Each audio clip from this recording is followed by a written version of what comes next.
For Okwere report no buy. Me kanchre Nana Akufo-Addo. Na ye wo meeting mo. Enya me no nkwa. Me ne no nkrofo bi. Ena ye meeting. Ena ye di nkomo ye say we ewo ho boku wo ho ye say we Muslim and we nyina na ye di nkomo hwe reasons are. Ena me kanchre Nana Akufo-Addo say papa me de ye nhwemu a Okwere report ye eba ena omuka se Dr. Baumia uye kramoni nti anase mampusi kusa sinti na ye ulusi abano medie mebe step it down me nkopi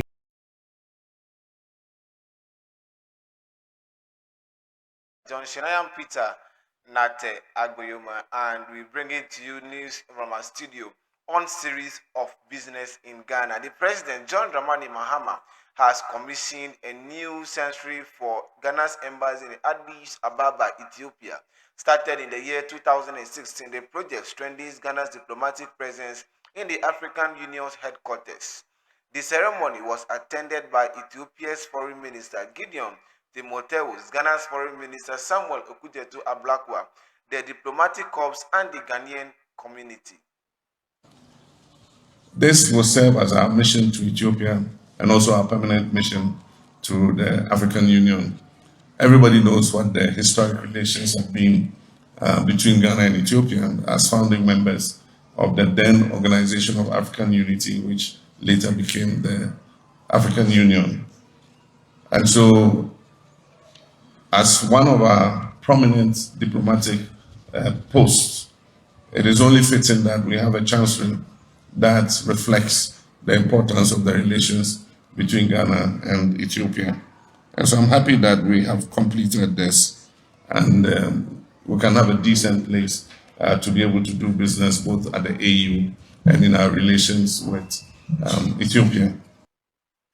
Government of Ghana is linking renaming Kotoka International Airport to Accra International Airport to plans for a new airlines national. Transport Minister Joseph Bukari says the rebranding will strengthen Ghana's aviation role in the West African and support the flag carrier's upcoming launch. Key, saying that our survival will be hanged and hinged on the work we do on a daily basis. We are working hard, as I said, to rename the Kotoka International Airport to Accra International Airport. And we believe that this will be successful, and when it is done, it will now create space and room for us to be able to re-establish the national air carrier that we Ghanaians all yearn for.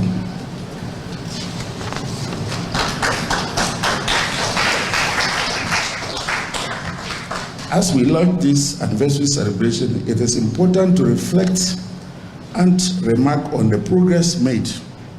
Today, Ghana Civil Aviation stands as one of the most accomplished public institutions in the country. In 2023, Ghana Civil Aviation Authority was adjudged the best state-owned enterprise in Ghana on the Public Enterprise League Award, ranking first among 60 state-owned enterprises and placing second overall among public sector entities. This is something that we should be proud of, and I, standing before you, take happiness when it comes to issues of aviation because of the hard work you put on a daily basis. Minority leader Alexander Afenyo Markins says in an interview with City TV that his rule as a opposition leader is to hold government fees to fire without slowing down processes. Course basically has been to hold government's feet to the fire, at the same time not being obstructive. In the sense that, you see, when you are in opposition, you must always have in mind that you have a day in government tomorrow. So I'm equally mindful not to push too much and personalize matters. Else, if you come back 2029, they also make life difficult for you. NDC's General Secretary Fifi Kwetey says the government's flagship 24-hour economic policy is not to happen do overnight, but would need to make sure foundations are right in place. Is the NDC capable of delivering a 24-hour economy over the next 3 years in this country? But you can see that the process has been on. Guzitano, who is in charge of that, who is a member of cabinet, has presented what you call the steps that need to be taken. And at the moment, as you know, the bill is in Parliament. It's come through cabinet. It's now in Parliament. Parliament will look at it. Then after that, the implementation can begin.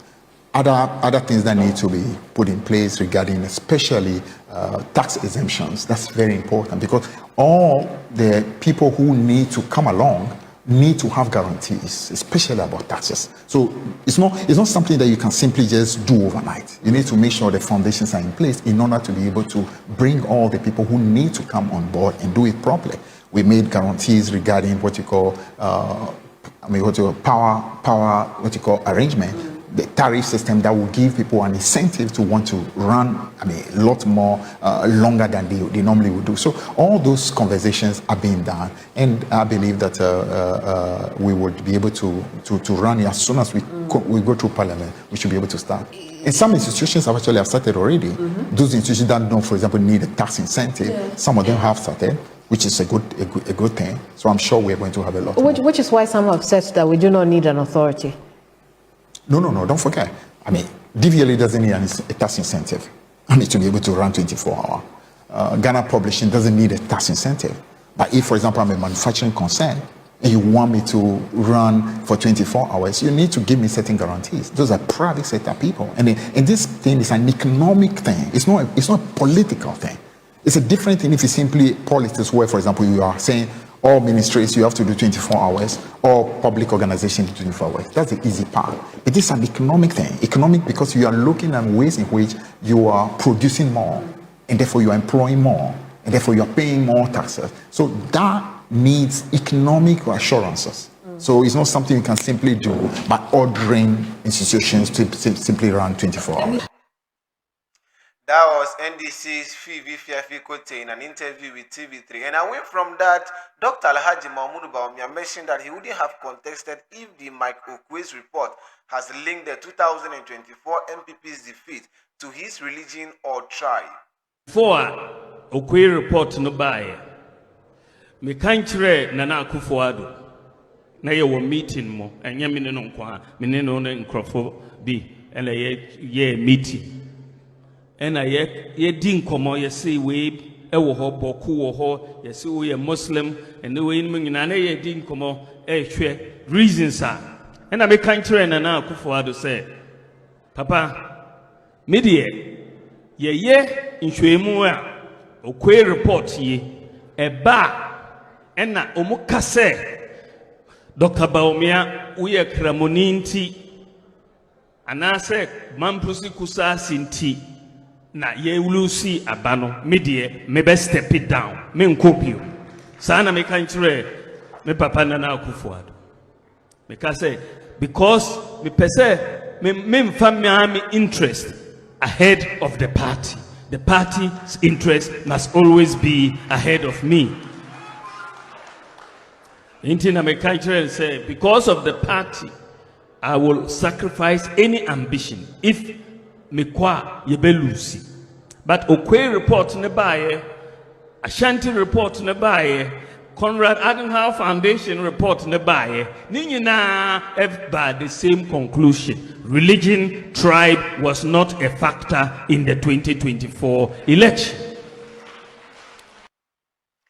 The NDC's General Secretary, Mr. Fifi Fiavi Kwetey, mentioned in an interview with TV3 that there will be reshuffle of ministers, but can't tell how that will happen. While we're on the issue of appointments, is the government due for a reshuffle? Do you think? It's always important that despite the fact that things have gone on very well in the first year, the president, who is the leader, would always want to see where things can still be done better. So reshuffle normally is done within that context, where you want to see in this particular sector, even though things are okay, I can still do better if I move somebody else into that place, or in this place, maybe this one is not too effective in this sector. Let's move into that setup where maybe you will be elite. So I think reshuffle will be a possibility, and from what I pick up in the corridors, yes, a possibility soon. We definitely are going to be having a reshuffle. Yeah, sometime soon. I wouldn't be able to say how soon, but definitely. Ending our news broadcast is the NDC's General Secretary Fifi Fiavi Kwetey saying of ministerial reshuffle, but can't tell how soon that will be.